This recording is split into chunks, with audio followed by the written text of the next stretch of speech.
মায়াপুর গ্রামের পাশে এক বিশাল বড় বন ছিল। সেই বনে অনেক পশু পাখি বসবাস করত। আর তাদের সাথে টুনি নামে এক ছোট্ট মেয়ে তার মা মিনুর সাথে বাস করত। বনের সব পশু পাখিরা সুখে শান্তিতে মিলেমিশেই তাদের দিন কাটাচ্ছিল। কিন্তু তাদের এই সুখের দিন বেশি দীর্ঘস্থায়ী হয় না। সেই সুখের বনে এক দুঃখের ছায়া নেমে আসে। সেই বনে এক দানব ঈগল পাখি ঢুকে যায়। তারপর আজ মনে হয় আমার একটু বেশি খিদে পেয়েছে। খিদের যন্ত্রণায় তো আমার মাথা ঘুরছে।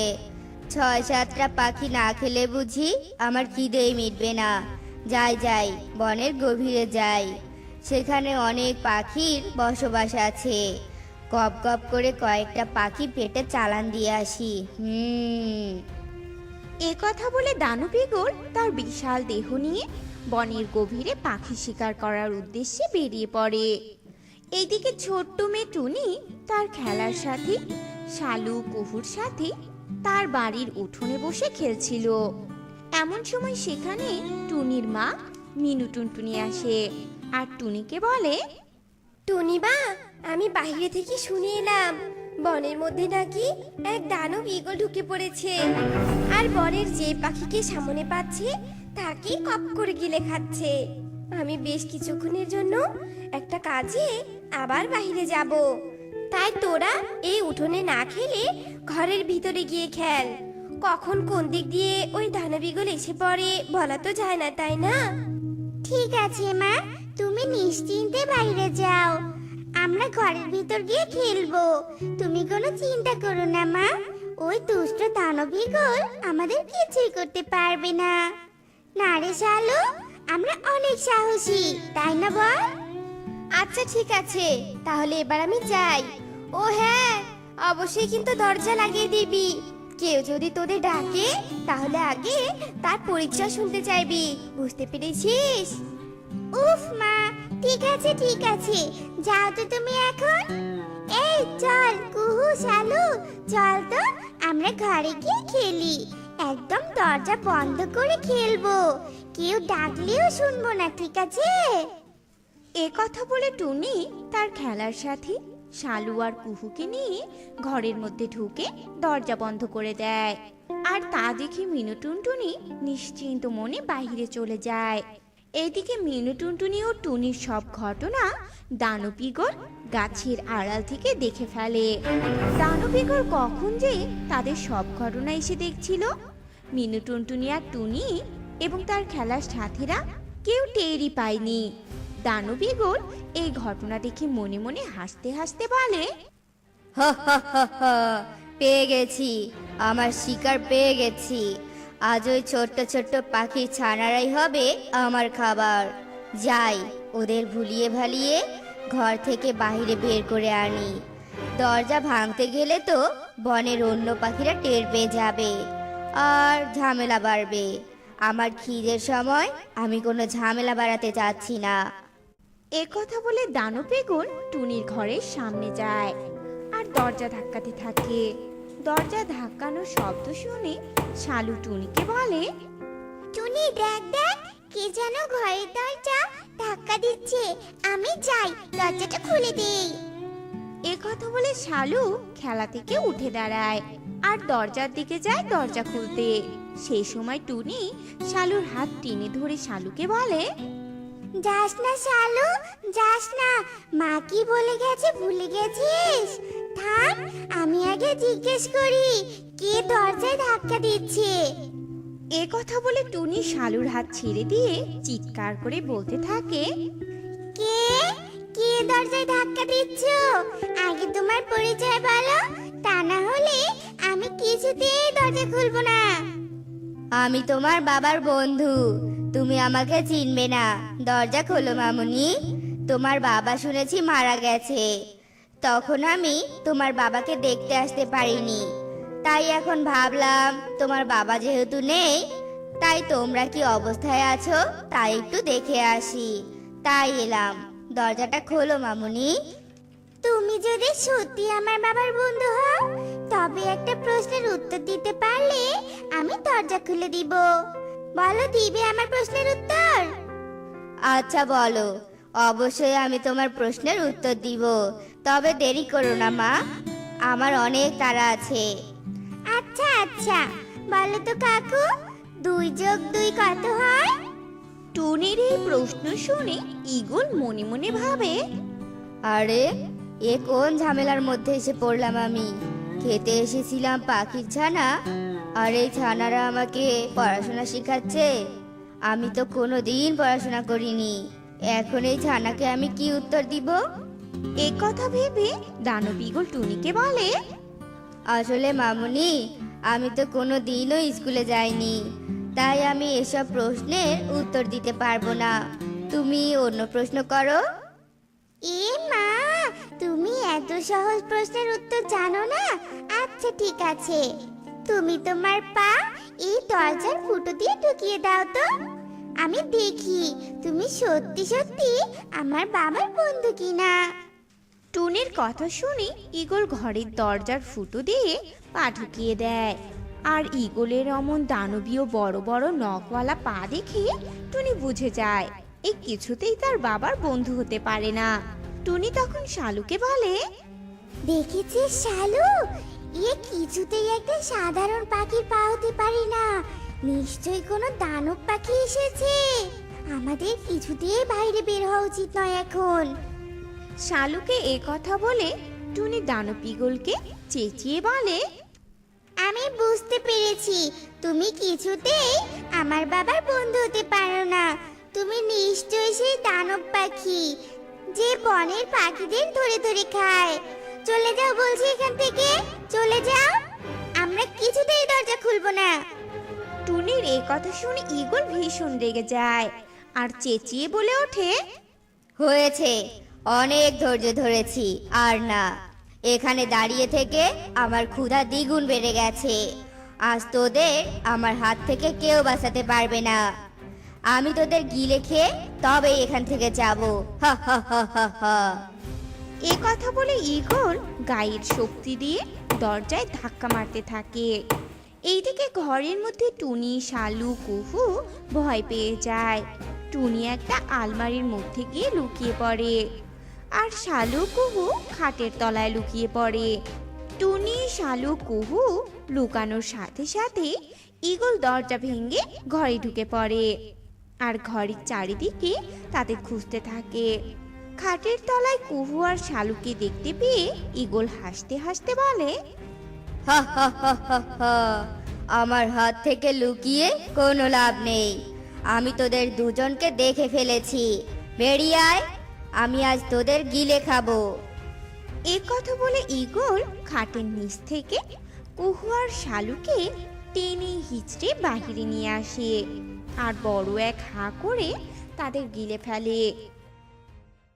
এইদিকে টুনি আলমারির মধ্যে লুকিয়ে সব ঘটনা দেখতে থাকে। ঈগল ঘরের মধ্যে আর কাউকে না পেয়ে চলে যায়। এইদিকে ঈগল চলে যাওয়ার পর টুনি আলমারি থেকে বেরিয়ে আসে আর বলে, ওই দানব ঈগল আমার খেলার সাথীকে গিলে খেয়েছে। আমি ওই দানব ঈগলের পেট থেকে আমার খেলার সাথীদের বের করে আনবই, যে করেই হোক। দেখি তো ওই দানব ঈগল কোথায় গেল। এই কথা বলে টুনি দানব ঈগলের খোঁজে চলে যায় আর দেখে দানব ঈগল নদীর ধারে বসে থেকে নিজে নিজে বলছে, আহা, অনেক দিন পর আজ পেট পুড়ে খেয়েছি। আজ আমি গভীর এক লম্বা ঘুম দিব। এক ঘুমে 3 দিন পার করে দিব। শান্তি শান্তি। এ কথা বলে দানব ঈগল নদীর পাড়ে ঘুমিয়ে পড়ে আর টুনি তা দেখে বাড়ি থেকে একটা কাঁচি আর সুই সুতো নিয়ে আবার দানব ঈগলের কাছে আসে আর বলে, তুই আমার বন্ধুদের খেয়েছিস?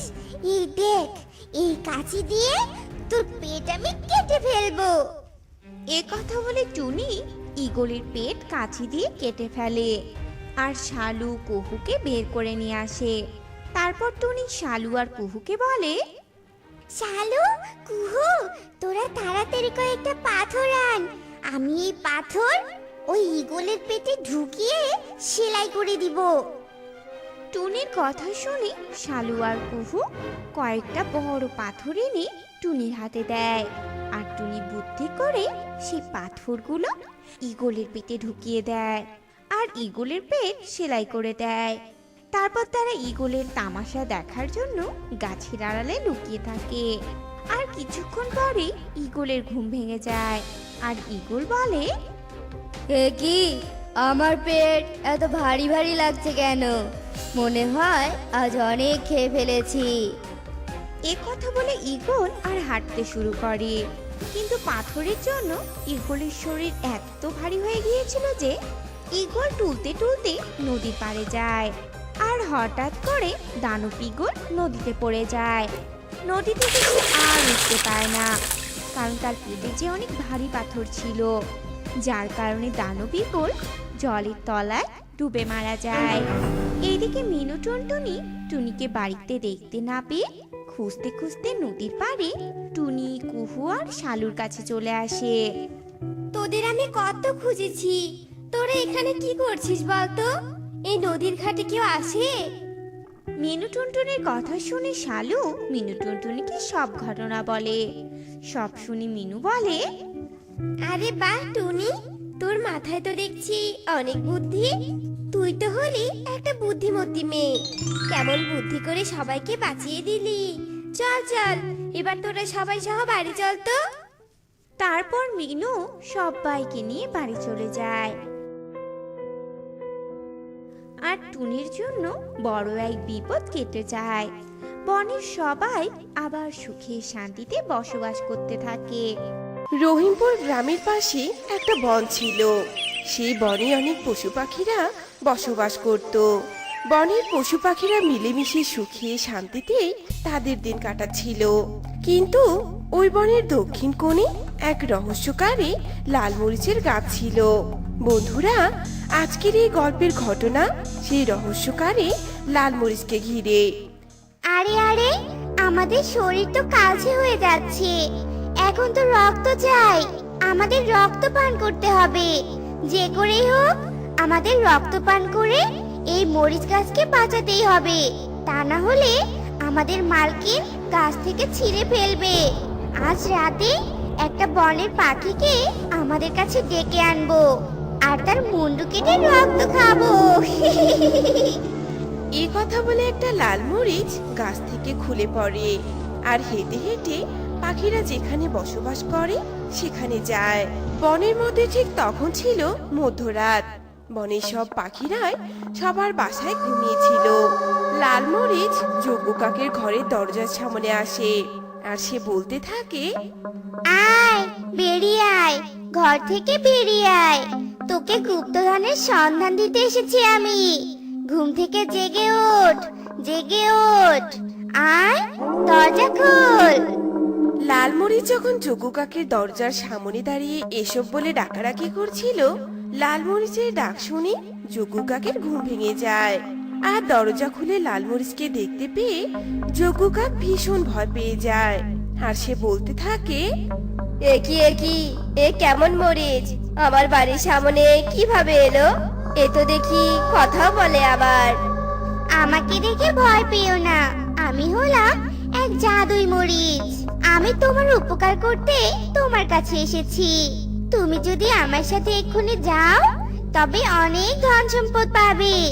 এক রাতের মধ্যে অনেক ধনী হয়ে যাবে তুমি। এসো, বাড়ি থেকে বেরিয়ে এসো, আমার পিছু পিছু এসো। ভয় করো না। ভেবে দেখো, ভয় করলে তুমি অনেক ধন সম্পদ হারাবে। লাল মরিচের এমন লোভনীয় কথা শুনে যজ্ঞ কাকের মনে অনেক লোভ হয়। লোভে যেন তার চোখ দুটো চকচক করে ওঠে। এরপর যজ্ঞ কাক আর কিছু না ভেবে লাল মরিচের কথায় রাজি হয়ে যায় আর লাল মরিচের পিছু পিছু সে যেতে থাকে। তারপর লাল মরিচ যজ্ঞ কাককে তার গাছের কাছে নিয়ে যায়। গাছের কাছে যাওয়ার পর যজ্ঞ কাক লাল মরিচকে বলে ওঠে, আমি তো চলেই এলাম তোমার পিছু পিছু লাল মরিচ। কই, এখনো তো তুমি আমাকে কিছু দিচ্ছই না। আমাকে সেই গুপ্তধন কখন দিবে? তাড়াতাড়ি দাও তো, আমার যে এখন আর তর্স হচ্ছে না লাল মরিচ। দাঁড়াও, অত তাড়া কিসের তোমার? তোমাকে যখন বলেছি তোমাকে ধন সম্পদ দিব, তবে দিবই। শোনো, তার আগে আমরা একটা বাজির খেলা খেলি, চলো। তুমি যদি ওই মরিচ গাছের যে মরিচগুলো ধরে আছে সেগুলো সব খেয়ে শেষ করতে পারো, তবে তুমি যত গুপ্তধন চাও আমি তোমাকে তত গুপ্তধন দিব। বলো, রাজি আছো? হা হা হা, এ আবার কোনো ব্যাপার হলো নাকি লাল মরিচ? আমি তো এক্ষুনি এই গাছের সব মরিচগুলো খেয়ে ফেলতে পারবো। তুমি শুধু দেখতে থাকো আর আমি খেতে থাকি। এ কথা বলার সাথে সাথে যজ্ঞ কাক মরিচের গাছ থেকে একটা মরিচ ছেড়ে, আর যে না সেই মরিচে কামড় দেয়, অমনি যজ্ঞ কাক বলে ওঠে, ও বাবা গো, ও মা গো, এই মরিচটা এত ঝাল কেন? আমি এমন ঝাল মরিচ আগে কখনোই খাইনি। আমার মুখ জ্বলে গেল গো, জ্বলে গেল। আমার গলাটা ঝালে পুড়ে যাচ্ছে। লাল মরিচ, আমাকে একটু জল এনে দাও।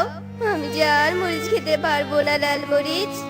এ কথা বলতে বলতে যজ্ঞ কাক ঝালের কারণে মাথা ঘুরে অজ্ঞান হয়ে মাটিতে পড়ে যায়। আর যজ্ঞ কাক মাটিতে পড়ার সাথে সাথে লাল মরিচ বলে ওঠে, এই গাছের সব লাল মরিচরা, তোরা গাছ থেকে নেমে আয়। আমরা আমাদের শিকারকে বশে আনতে পেরেছি। আয় আয়, আজ আমাদের রক্ত খাওয়ার মহা উৎসব শুরু হবে। মালকিন আমাদের উপর মহা খুশি হয়ে যাবে।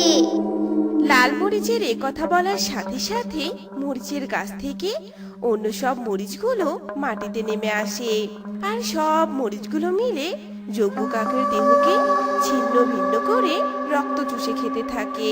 রক্ত খাওয়ার পর লাল মরিচ বলে ওঠে, আর মাত্র কয়েকদিন, তাহলেই মালকিন আমাদের এই বন্দি দশা থেকে মুক্ত করে দিবে, আর আমাদের রক্ত খাওয়ার প্রয়োজন হবে না। ততদিন পর্যন্ত আমাদের এই বনের পাখিদের লোভ দেখিয়ে এখানে ডেকে এনে রক্ত খেতে হবে। এভাবেই বেশ কিছুদিন কেটে যায়।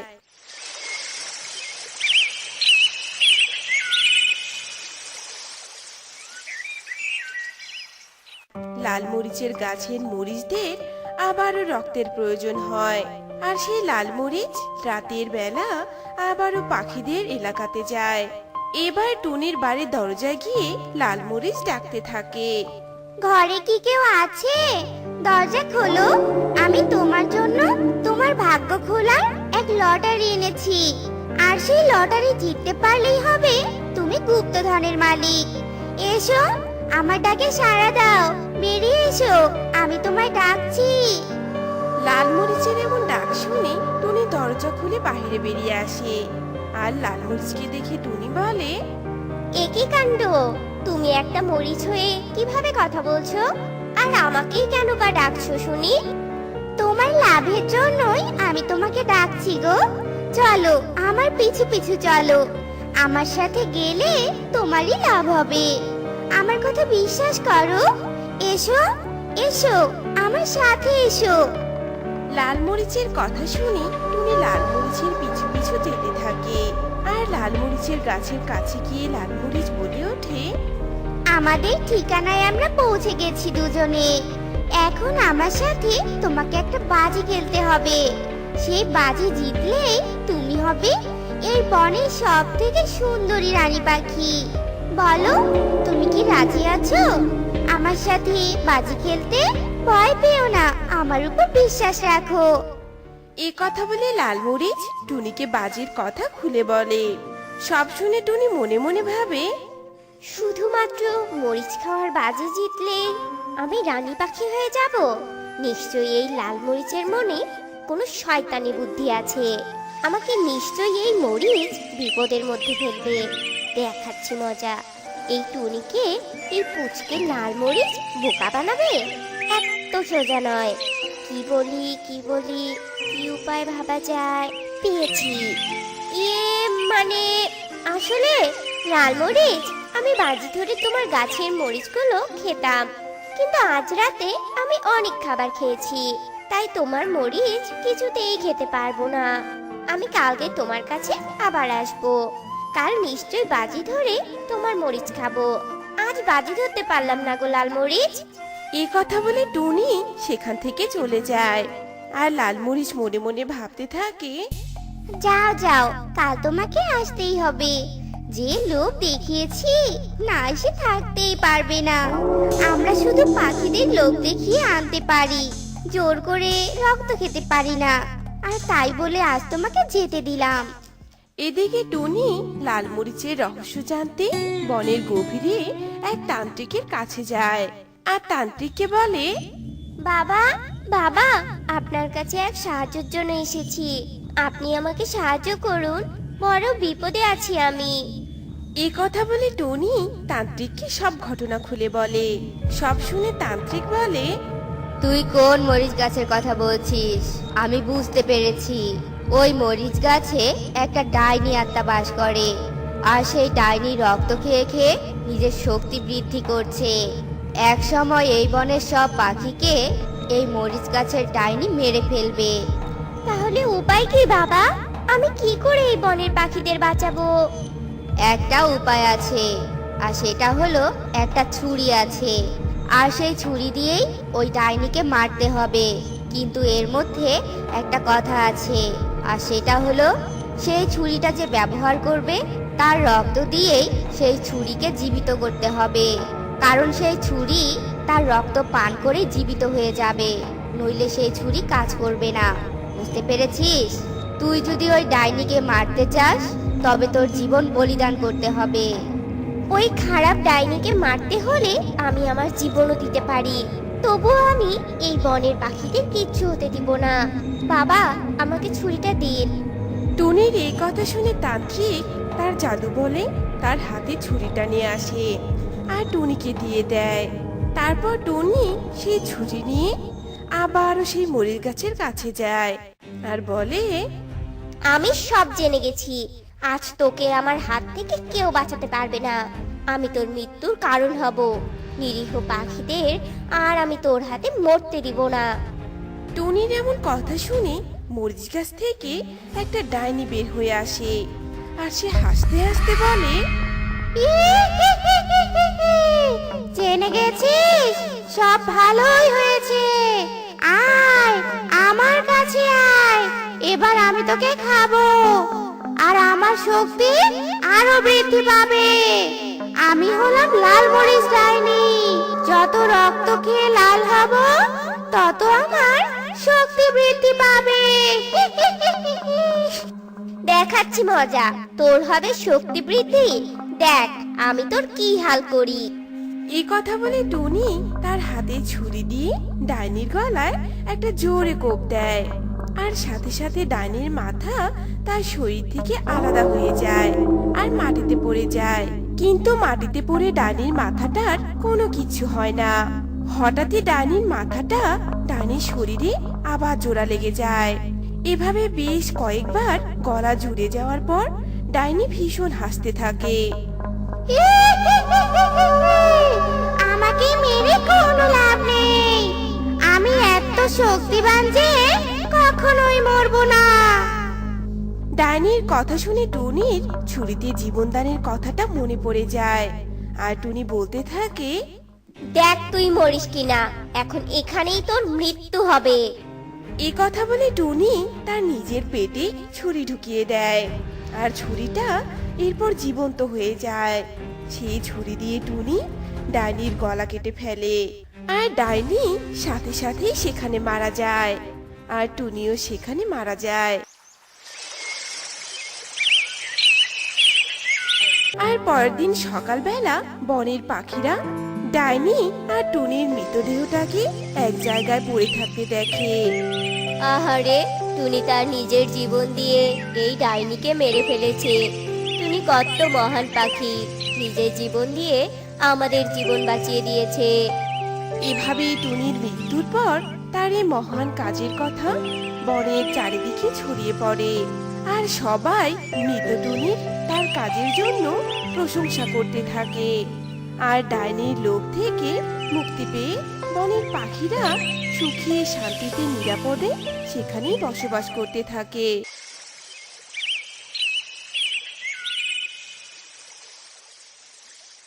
আহা, জল জল।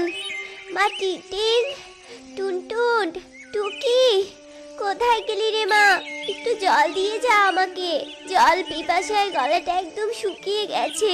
হায় ঈশ্বর, তুমি আমাকে এমন অসুস্থ না রেখে একদম তুলে নাও তোমার কাছে। আবার আর এই যন্ত্রণা সহ্য হচ্ছে না। টুনি যখন তার অসুস্থ শরীর নিয়ে বিছানায় এভাবে কাতরাচ্ছিল আর তিন মেয়েকে ডাকছিল, সেই ডাক শুনে জলের গ্লাস হাতে নিয়ে টিং টিং, টুনটুন আর টুকি তার মা টুনির কাছে ছুটে আসে। মা, ও মা, মা গো, তোমার জল পিপাসা পেয়েছে? এই নাও মাম্মি জল এনেছি।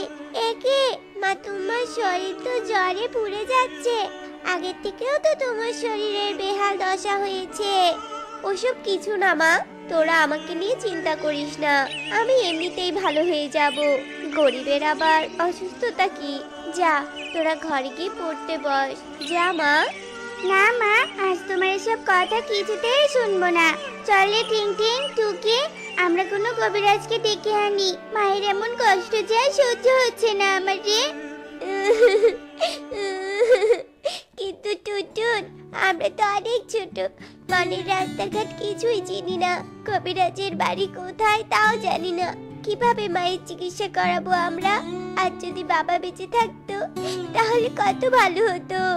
কবিরাজের বাড়ি চিনি না তাতে কি হয়েছে, 3 বোন মিলে খুঁজে বের করব। তবুও চোখের সামনে মাকে এভাবে কষ্ট পেতে দিব না। টিং টিং, টুকি, চল এক্ষুনি বেরিয়ে পড়ি। যে করে হোক মায়ের চিকিৎসা করাতেই হবে। টুনির 3 কন্যা মিলে যখন টুনির চিকিৎসা নিয়ে এমন পরামর্শ করছিল, তখন টুনি বলে ওঠে, না রে মা, না, তোরা এই বাড়ি থেকে কোথাও যাবি না। বনের তোরা কিছুই চিনিস না। পথে যদি তোদের কোনো বিপদ হয় তবে কে বাঁচাবে তোদের? আমার জ্বর এমনিতেই ভালো হয়ে যাবে, তোদের কিছু হলে আমি কি নিয়ে বাঁচবো বল? টুনির এসব কথা টিং টিং, টুকি, টুনটুন কিছুতেই শোনে না, আর তাদের মায়ের জন্য কবিরাজ আনতে বাড়ি থেকে বেরিয়ে পড়ে আর রাস্তায় হাঁটতে থাকে। কিন্তু আশেপাশে কোনো কবিরাজকে দেখতে না পেয়ে হতাশ হয়ে পড়ে তারা। আমি আর কিছুতেই হাঁটতে পারছি না।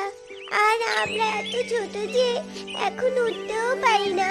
যদি উঠতে পারতাম তবে এত কষ্ট করে হাঁটতে হতো না। হায় ঈশ্বর, তুমি আমাদের সাহায্য করো ঈশ্বর। তুমি সাহায্য না করলে যে আমরা আমাদের মাকে কিছুতেই সুস্থ করে তুলতে পারবো না। তবে এভাবে হাল ছাড়লে তো চলবে না।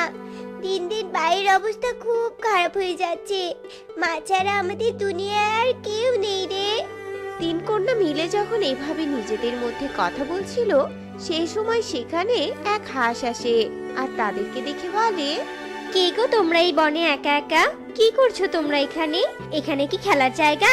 জানো না এই বনে কত ভয়ঙ্কর জন্তু আছে? যাও যাও, তাড়াতাড়ি তোমরা তোমাদের বাড়িতে ফিরে যাও।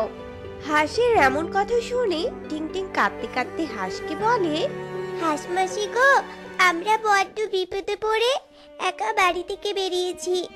বাড়িতে আমাদের মা ভীষণ অসুস্থ, কিন্তু কোথাও কবিরাজকে খুঁজে পাচ্ছি না। হাঁস মাসি, ও হাঁস মাসি, তুমি কি কবিরাজ কোথায় আছে বলতে পারবে? টিং টিং এর এমন মায়াময় কথা শুনে হাঁসের মনে ভীষণ দয়া হয়, আর হাঁস মনে মনে বলে, আহারে ছোট্ট মেয়ে দিনটে কত অসহায়, তারা তাদের মাকে বাঁচানোর জন্য কত কিছু করছে। আমার উচিত তাদের সাহায্য করা। শোনো, তোমাদের আর একা একা কবিরাজকে খুঁজতে হবে না। আমার এক ভালো কবিরাজের সাথে পরিচয় আছে, চলো আমি তোমাদের তার কাছে নিয়ে যাই। নিশ্চয়ই তিনি তোমাদের সাহায্য করবে। এসো আমার সাথে, এসো। হাঁসের এমন কথা শুনে টিং টিং, টুনটুন আর টুকি রাজি হয়ে যায়। তারপর তারা 3 জন মিলে হাঁসের পরিচিত এক কবিরাজের কাছে যায়।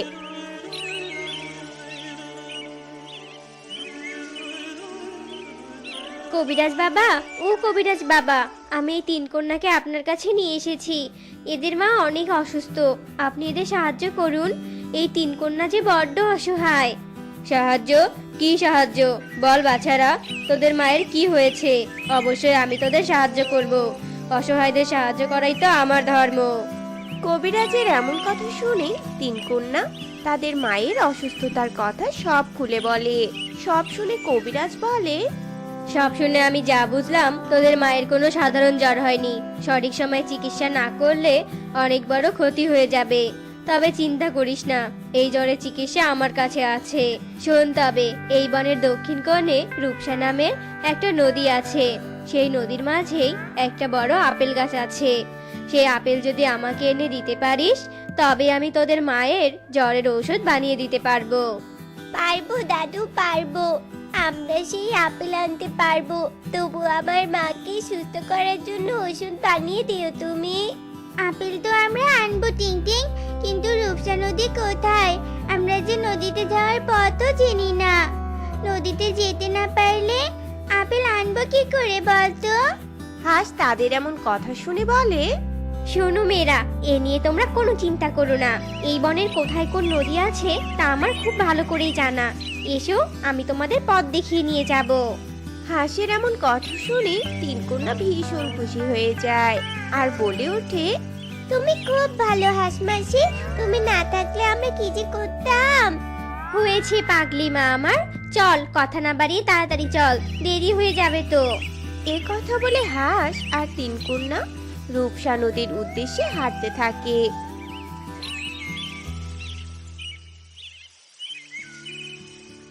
আর বেশ কিছুক্ষণ পর তারা রূপসা নদীর তীরে এসে পৌঁছায়।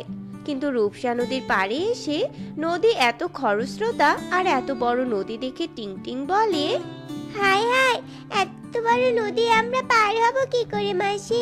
আমরা তিন বোন তো এখনো উঠতেই পারি না, নদীর মাঝে যাব কি করে? বোকা মেয়েরা আমার, তোদের এই হাঁস মাসি আছে না, চিন্তা কিসের শুনি। শোন, আমি তো জলেই থাকি সব সময়।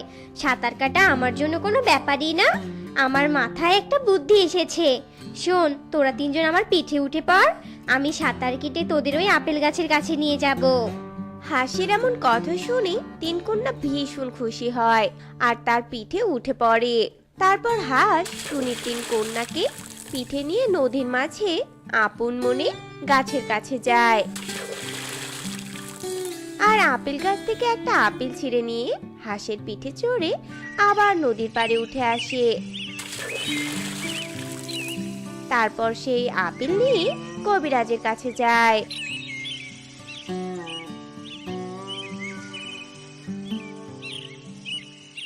এই যে কবিরাজ দাদু, তোমার কথা মতো আপেল নিয়ে এসেছি।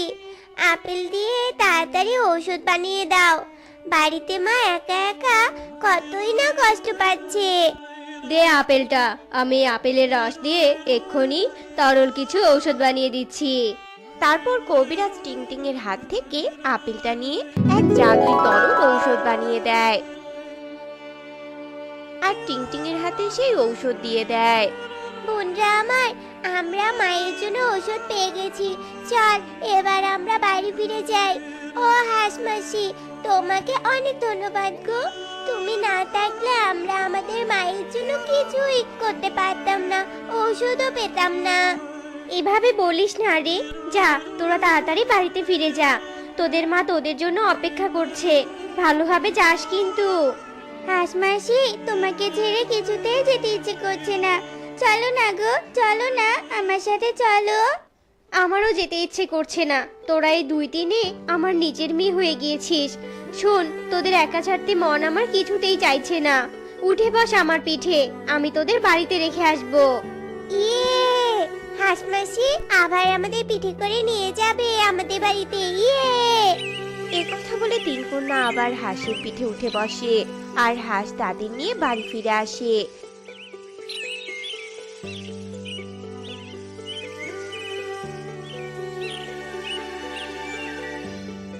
তারপর তিন কন্যা মিলে কবিরাজের দেওয়া ঔষধ টুনিকে খাইয়ে দেয় আর টুনি কিছুটা সুস্থ হলে তিন কন্যা তাদের হাঁস মাসির ব্যাপারে সব খুলে বলে। সব শুনে টুনি বলে, হাঁস বোন, তোমার জন্য আমার মেয়েরা আমার জন্য ঔষধ আনতে পেরেছে। তোমাকে যে কি বলে ধন্যবাদ দিব। শোনো, আমি আর তোমাকে কোথাও যেতে দিব না। আজ থেকে তুমি আমাদের সাথেই থাকবে। সত্যি বলছো তুমি? আমি এখানে থাকবো? আমার ওই পৃথিবীতে কেউ নেই। আমি তোমার মেয়েদের নিজের মেয়ে ভেবে ফেলেছি। আমিও তোমাদের সাথে থাকতে চাই। এ কথা বলে হাঁস টুনির বাড়িতেই থাকতে রাজি হয়ে যায়। আর টুনি ও তার 3 কন্যা হাঁসকে নিয়ে বেশ সুখে শান্তিতেই বসবাস করতে থাকে। এক বনে টোনা তার বউ টুনি আর মেয়ে টুনটুনকে নিয়ে বাস করত। টোনার একটা পোষা লালি নামে গাভী ছিল। লালি ছিল গর্ভবতী। টোনা বনের একটা কারখানায় কাজ করে তার সংসার চালাতো। কিন্তু একদিন হঠাৎই টুনিদের জীবনে শোকের ছায়া নেমে আসে। টুনি, এই টুনি, বাড়িতে আছিস? বাইরে এসে দেখ কি সর্বনাশ হয়ে গেছে। টুনা দাদা যে আমাদের ছেড়ে চলে গেছে রে টুনি। টুনি, কিরে, বাইরে বেরিয়ে আয়। ঈগলের এমন চিৎকার শুনে টুনি আর টুনটুন ঘর থেকে বাহিরে বেরিয়ে আসে আর দেখে টোনার ক্ষত বিক্ষত রক্তাক্ত শরীর মাটিতে লুটিয়ে পড়ে আছে। এমন দৃশ্য দেখে টুনির মাথায় যেন আকাশ ভেঙে পড়ার মতো অবস্থা। টুনি আর টুনটুন দৌড়ে টোনার কাছে যায়। এ কি ঈগল দাদা, টোনার কি হয়েছে? টোনা শরীরে এমন রক্ত কেন? টোনা, এই টোনা, কথা বলো টোনা, টোনা। টুনি বোন, কাঁদিস না রে। টোনা দাদা যে আমাদের ছেড়ে না ফেরা দেশে চলে গেছে রে বোন, আর কোনো দিনও যে ফিরবে না। না, এটা হতে পারে না। ঈগল দাদা, টোনার এমন অবস্থা কি করে হলো বলো তো? কারখানায় কাজ করতে গিয়ে একটা ইলেকট্রনিক মেশিনের তলায় টোনা দাদা চাপা পড়েছিল, আর আমরা কোনো রকমে টোনা দাদাকে উদ্ধার করতে পেরেছি, কিন্তু টোনা দাদাকে জীবিত পাইনি রে। না না, এটা হতে পারে না। বাবা, আমাদের ছেড়ে বাবা যেতে পারে না। বাবা ফিরে এসো বাবা। ও মা, বাবা কি কথা বলতে পারলো না? বাবা, ও বাবা। মারে, তোর বাবা যে আমাদের ছেড়ে না ফেরা দেশে চলে গেছে। তোর বাবা যে আর ফিরে আসবে না রে মা।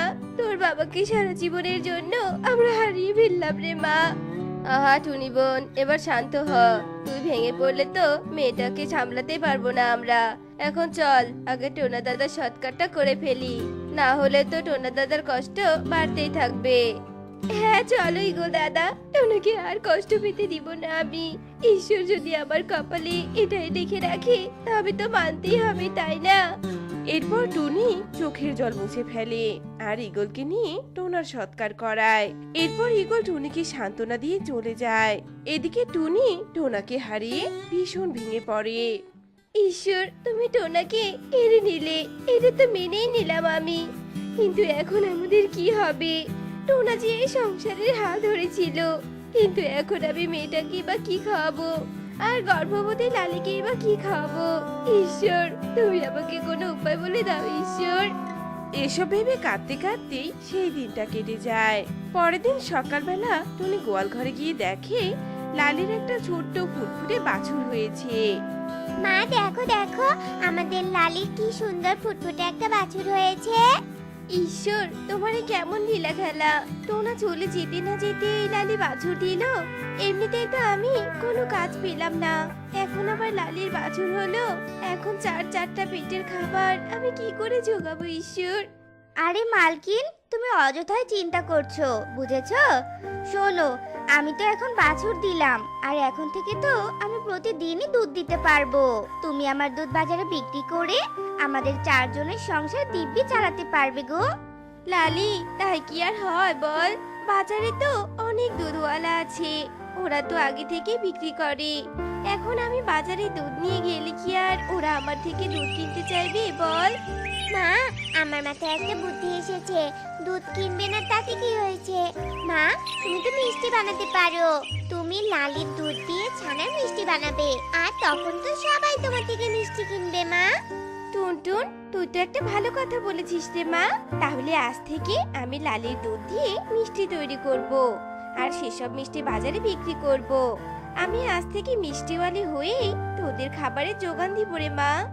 এরপর টুনি লালির দুধ দহন করে আর সেসব দুধ দিয়ে অনেক সুস্বাদু মিষ্টি তৈরি করে, আর সেগুলো বাজারে বিক্রি করতে শুরু করে।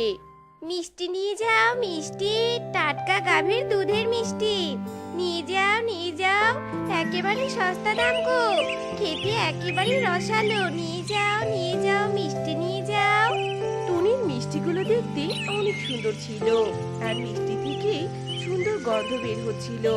এমন গন্ধে আকর্ষিত হয়ে বাজারের পাখিরা টুনির কাছে মিষ্টি কিনতে ভিড় জমায়। আরে ও মিষ্টিওয়ালি, তুমি বুঝি বাজারে নতুন এসেছো? তোমার মিষ্টিগুলো মনে হয় খেতে সুস্বাদু, তাই না গো? মিষ্টি থেকে যা সুগন্ধ আসছে, আমার তো জিভেতে জল চলে এলো। দাও দাও, আমাকে 1 কেজি মিষ্টি দাও তো। আর এই নাও টাকা। এভাবেই সবাই আস্তে আস্তে টুনির সব মিষ্টি কিনে নেয়। বাহ, মিষ্টি বিক্রি করে তো প্রথম দিনেই অনেক টাকা পেলাম। সত্যি, টোনা চলে যাওয়ার পর এই লালির জন্যই আমি সুখের দিন দেখতে পাচ্ছি। লালি না থাকলে যে কি হতো। লালি আর তার বাছুরের অনেক যত্ন নিতে হবে। যাই, আজ লালি আর টুনটুনের জন্য বেশি করে খাবার কিনে নিয়ে যাই। এরপর টুনি খুশি মনে খাবার কিনে বাড়ি যায়। এদিকে টুনি যেখানে মিষ্টি বিক্রি করছিল তার পাশে একটা কালুকাক নামের পাখির মিষ্টির দোকান ছিল। আজকে তার মিষ্টি কেউ কেনেনি, এজন্য কালুকাক তার দোকানে বসে রাগে ফুঁসতে থাকে। এটা কি হলো? এই নতুন মিষ্টিওয়ালি এসে আমার নাকের ডগায় বসে মিষ্টি বিক্রি করে সব টাকা হাতিয়ে নিল। এখন কি আমি বসে বসে মাছি তাড়াবো? না না, এই মিষ্টিওয়ালিকে যে করেই হোক বাজার থেকে তাড়াতেই হবে, না হলে আমার ব্যবসায় লাল বাতি ধরে যাবে। প্রথম দিনেই যে অবস্থা হলো আমার। কালুকাক মনে মনে টুনির বিরুদ্ধে ষড়যন্ত্র করতে থাকে যে কি করে টুনিকে তাড়ানো যাবে। এরপর পরের দিন সকালবেলা টুনি বাজারে মিষ্টি নিয়ে আসে আর মিষ্টি বিক্রি করতে থাকে। না, এবার বুঝি জল খেতেই হয়। গলাটা একদম শুকিয়ে গেছে, যা ঠাটা পড়া রোদ পড়েছে। আরে ওই তো দূরে একটা কলপার দেখতে পাচ্ছি। যাই বাবা, তাড়াতাড়ি একটু কলপার থেকে জল খেয়ে আসি। এখন অবশ্য ভিড় নেই। টুনি জল খেতে চলে যায় আর এটা কালুকাক দেখে ফেলে। আরে এই তো সুযোগ, ওই মিষ্টিওয়ালি পানি খেতে গেছে। এই সময়ে কাজটা সেরে ফেলতে হবে। মিষ্টিওয়ালি, আজ এমন বুদ্ধি এঁটেছি না, আজকের পর থেকে তুই আর বাজারে আসতেই পারবি না। বাজারের সবাই তোকে ঘাট ধরে বের করে দিবে। হা হা হা হা হা। এসব ভেবে কালু তাড়াতাড়ি লুকিয়ে রাখা তার পোষা বিড়াল নিয়ে টুনির দোকানের সামনে আসে আর বলতে থাকে, এই বিল্লি, যা, তোকে যা বলেছি তাড়াতাড়ি করে ফেল। ওই মিষ্টিওয়ালির মিষ্টিগুলো নষ্ট করে দে। আর একবার যদি বিড়ালকে মিষ্টিতে মুখ লাগাতে বাজারের কেউ দেখে ফেলে, তাহলেই তো কেলেঙ্কারি হয়ে যাবে। যা বিল্লি, যা। বিড়ালকে ছেড়ে দিয়ে কালু আড়ালে লুকিয়ে পড়ে। এদিকে বিড়াল না বুঝে টুনির মিষ্টির বদলে কালুর দোকানের মিষ্টির উপর ঝাঁপিয়ে পড়ে আর মিষ্টিগুলো খেতে থাকে। হায় হায়, এই বিল্লি, তুই এটা কি করলি? এটা তো আমার দোকান। তোকে বলেছি ওই মিষ্টিওয়ালির মিষ্টি নষ্ট করতে, আর তুই কিনা আমারই সর্বনাশ করলি। এমন সময় ওখানে বাজারে সবাই চলে আসে আর তাদের মাঝে থেকে সুখী বলে ওঠে, একই কাণ্ড কালু দাদা, তোমার মিষ্টিতে বিড়াল মুখ দিয়েছে। তুমি এতটা অসতর্ক? তার মানে তুমি এতদিন এমন বিড়ালের মুখ দেয়া মিষ্টি আমাদের খাইয়েছো? ছি ছি ছি ছি ছি। এই সবাই শোনো, আজকের পর থেকে কালু দাদার থেকে কেউ মিষ্টি কিনবে না। এমন মিষ্টি খেলে আমাদের অসুখ হবে গো। সবাই কালু কাকের দোকান বাজার থেকে তুলে দেয়। এরপর থেকে সবাই মিষ্টিওয়ালি টুনির কাছ থেকে মিষ্টি কিনতো আর টুনি মিষ্টি বিক্রি করে তার পরিবারকে নিয়ে ভালো দিন কাটাচ্ছিল। একে বলে অন্যের জন্য গর্ত খুঁড়লে সেই গর্তে নিজেকে পড়তে হয়। তাই আমাদের অন্যদের ক্ষতি করার চেয়ে সবসময় মঙ্গল চাওয়া উচিত।